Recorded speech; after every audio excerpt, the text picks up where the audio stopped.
intended to be gentle and loving, but sometimes, and it's okay, I have these spaces myself as well. Sometimes we can get in a space of ourselves where we want the team to save us because we're tired, or we're in a space where we just feel like something needs to happen here because I really can't do this anymore. I need a little help, I need a healing, whatever it is. And that's normal. That's called growth, right? That's called learning you.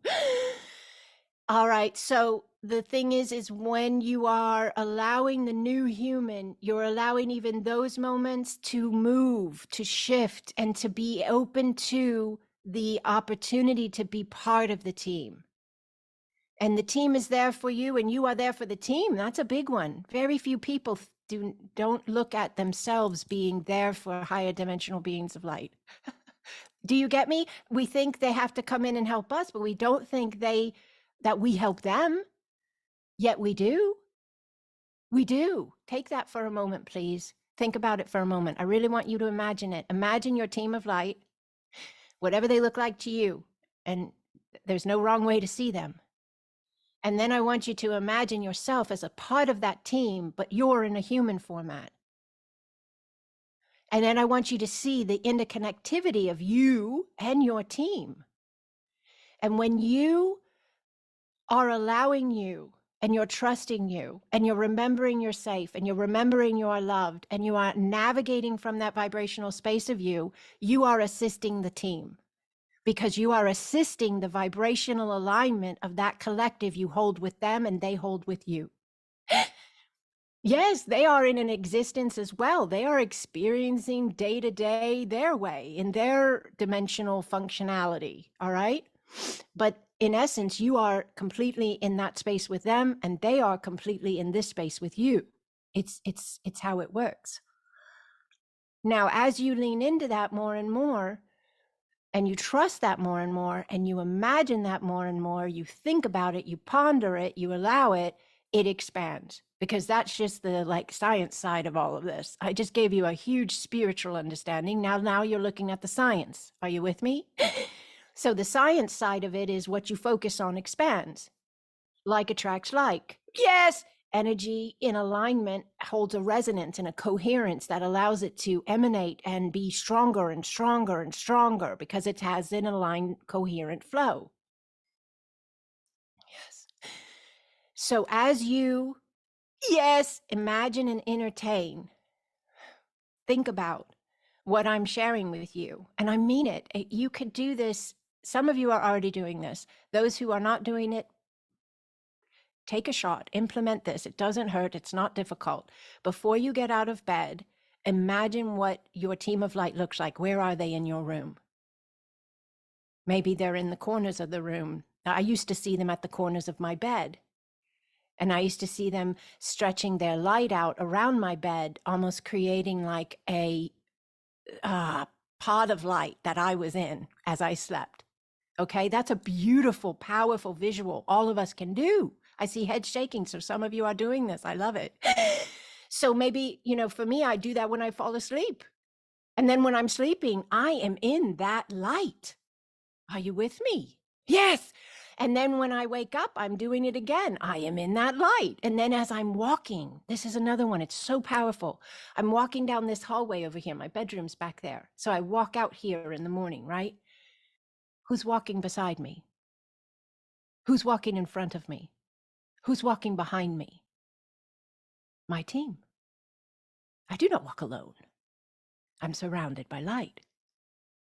You do not walk alone. You're surrounded by light.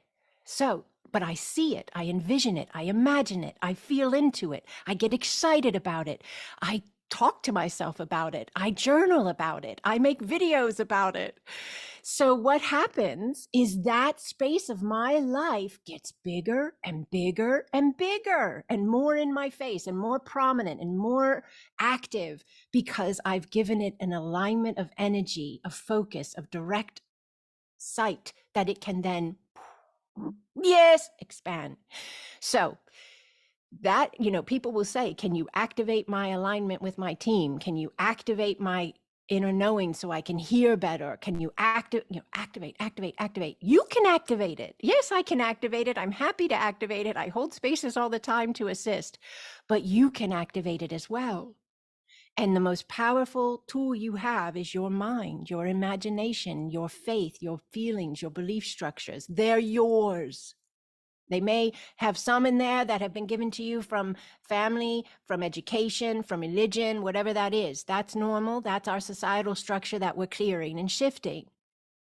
And you could have a new belief structure like me years ago saying, I'm a higher dimensional being of light here to assist humanity. Where did that come from?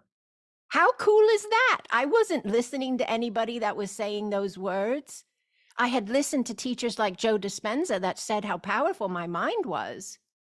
If you don't already know his work, you should look him up. Joe Dispenza, excellent work. But I knew that it was mine to decide.